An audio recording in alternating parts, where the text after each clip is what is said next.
But the best way that you can minimize the risk, because I always say I'm in the risk minimization business, because I think sometimes people think we're in an at-will state, and that means like there's no risk, right? That's simply not true. But the best way that you can minimize the risk, because I always say I'm in the risk minimization business. I can't fully reduce or eliminate all your risk. If you operate a business, there's always some level of risk. Your job as the owner, as the operator, as the HR manager, is to make sure that you've positioned your organization as best as possible to stand up to any claims that may happen. So at will doesn't mean without legal risk.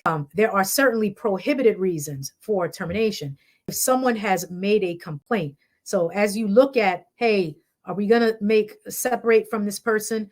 You and your HR person or your operations manager, the first thing you should look is check. Has this person made any kind of complaints about their treatment, about their money, about their work environment? If that happens, you want to huddle up your key folks, your lawyer, your HR person, the manager, and say, we don't think we've done anything wrong, but might this be a situation where we give a severance to the person so that there's some level of certainty to their exit, right?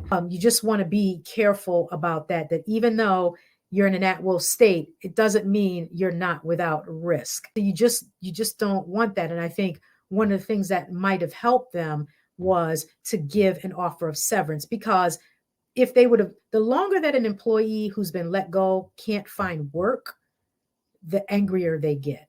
And the more they think about, how did I get here? Again, remember I said, when you don't give a good reason, you leave it to other people to fill that void, and they come up with their own reasons. So as that employee sits out there unemployed and they begin to stew, they're looking for someone to sue. So you just want to be positioned as best as you can.